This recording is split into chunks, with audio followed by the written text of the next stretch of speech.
Assalamualaikum warahmatullahi wabarakatuh. Kembali bersama Mater Bicara, eh, akan bercerita tentang beberapa peristiwa kejadian di Jakarta dalam kurun waktu yang panjang maupun yang dekat.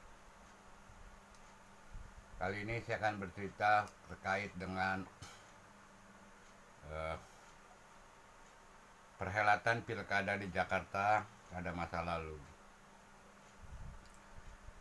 Saya melihat sekarang ini, belakangan ini, orang-orang sudah bicara ramai soal pilkada, baik analisis tentang kubu-kubu, koalisi-koalisi, maupun tentang balon gub dan wagubnya, baik yang dusung partai maupun yang independen.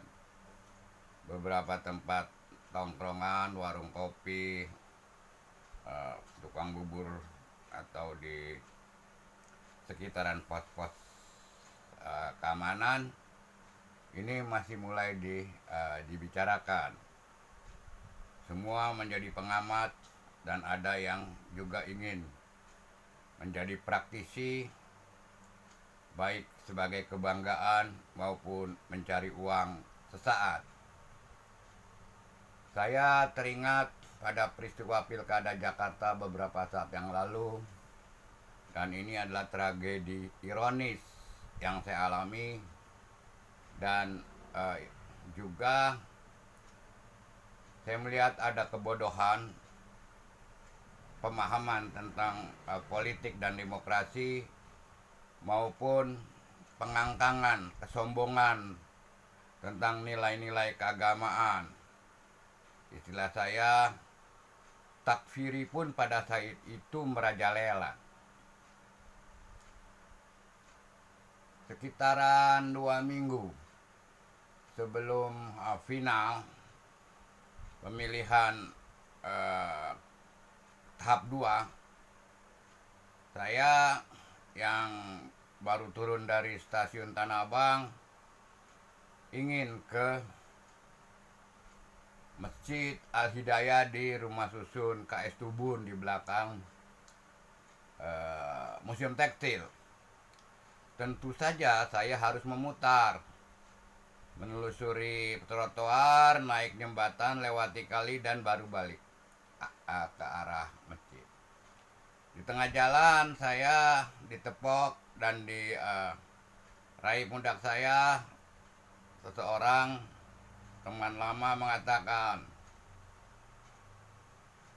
tanpa basa-basi dia bilang, "Bang, biar kita beda pilihan, beda gerakan politik, tapi kan kita bersaudara." Saya jawab, "Iya, nggak ada masalah. Nah, kalau gitu mampir deh ke tempat saya." Ternyata itu adalah posko pemenangannya Ahok Jarot yang dibikin oleh PDIP. Nggak lama saya ngobrol, bercerita tentang kenangan-kenangan pergerakan di seputaran kampung saat ada kebersamaan dan menanggulangi beberapa hal permasalahan yang ada. Dan saya disediain kopi sasetan, ya paling 3.000 lah, segelas plastik. Mengingat sekitar udah saya khawatir teman-teman nunggu, dan emang niat salat maghrib berjamaah di masjid rusun itu, saya pamit. Tidak ada pikiran apa-apa, tidak ada beban apa-apa. Kemudian dari KS Tubun itu malam harus pulang saya. Apa yang terjadi? Besoknya WA saya berhamburan, kritik, cemooh, hujat, dan sebagainya. Ternyata saya difoto ketika duduk di posko Ahok Jarot dan disebarkan matar pindah dukungan, dapat duit banyak tuh. Saya coba kontak beberapa teman yang saya pikir enak diajak bicara diskusi. Cuma kesimpulan sama, Orang nggak mau tahu tar. Pokoknya lo di situ berarti lo pro Ahok, titik. Kalau gua kan beda sama yang lain, kata teman saya itu. Kemudian saya coba mampir ke tempat-tempat tongkrongan itu, ternyata dingin, sinis. Hampir tidak ada yang mau berkata, bahkan bertanya kenapa. Bahkan di tempat tongkrongan saya pernah saya tempelkan stiker Anies Sandi beberapa buah yang besok sorenya sudah ditutupi oleh pasangan lain yang sama-sama bermusuhan juga sama Ahok. Sekali, dua kali, dan di tempat tongkrong lain semua diam. Tidak ada yang menegur, tidak ada yang ngajak diskusi, tidak ada yang bertanya-tanya. Ya, saya anggap ini musibah dan ujian. Kemudian 10 hari menjelang saya menikahkan anak saya undang beberapa teman. Secara praktis saya bicara sama tempat tongkrongan yang punya warung dan yang dituain. Boleh kan gue nempel undangan di sini, karena kita kan sering ngumpul di sini. Tolong deh bantu omongin, gue mau nikahin anak gue tanggal sekian, jam sekian, di tempatnya ini. Nggak ada masalah, iya aja mereka. Kemudian beberapa orang tentu saja yang saya anggap tokoh, saya kirim undangan langsung pada saat itu. Nggak pakai WA, langsung undangan, bla bla bla. Sudahlah. Hari H, tentu saja saya sibuk sebagai wali nikah karena anak saya perempuan, dan akan menjadi pendamping di acara resepsi adat dan sebagainya. Tapi saya melihat bahwa banyak teman-teman saya yang terbuka, yang cerdas, yang jernih, yang berpaham Islam yang lebih luas datang. Bahkan teman-teman anggota DPRD dan beberapa lainnya hadir. Di depan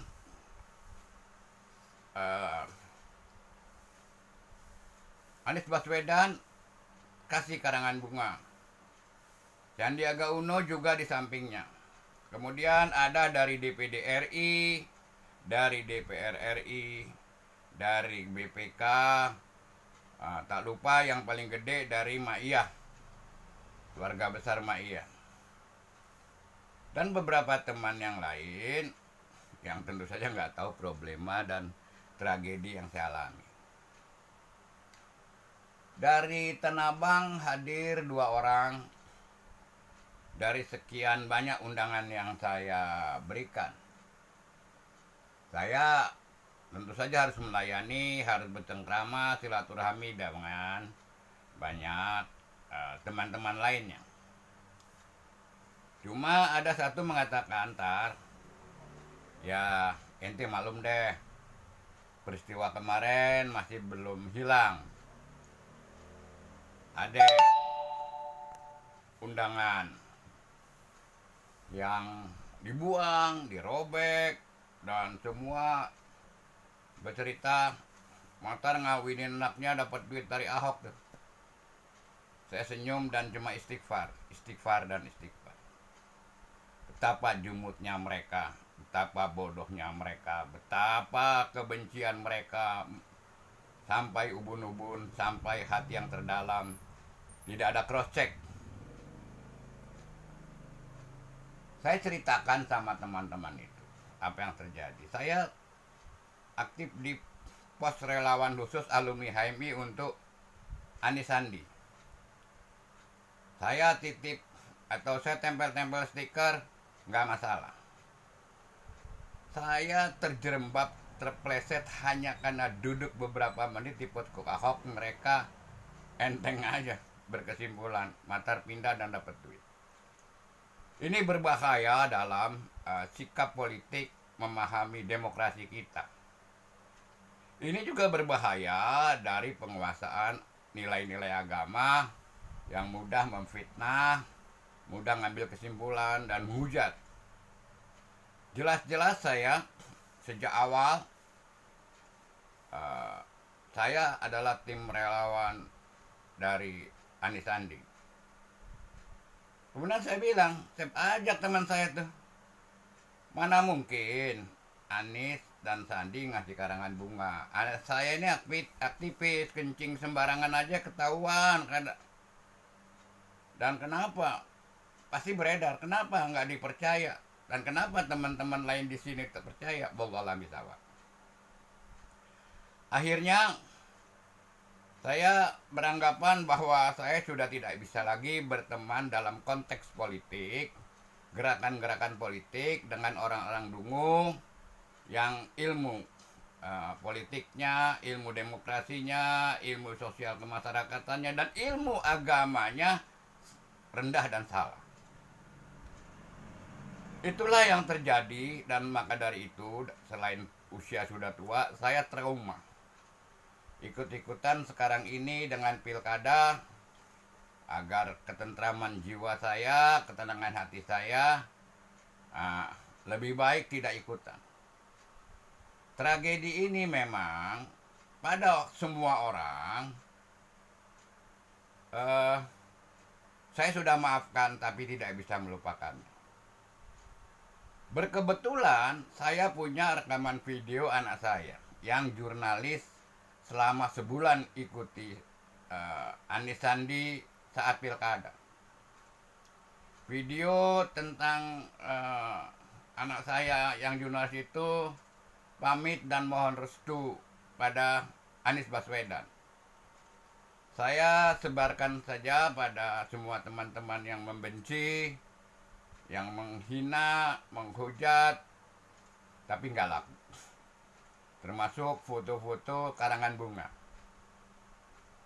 Alhamdulillah, saya terbebas dari pemahaman mereka.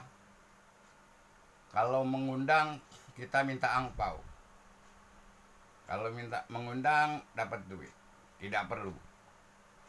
Dari banyak teman-teman saya, ternyata anak saya mendapatkan angpau puluhan juta tanpa dari teman-teman yang robek undangan saya, yang membuang undangan saya, yang menghina, memfitnah, menghujat, membenci saya. Buat teman-teman semua, maka hati-hatilah. Bayangkan, saya bukan tokoh hebat, bukan tokoh besar, diperlakukan seperti itu. Apalagi kalau Anda menjadi tokoh.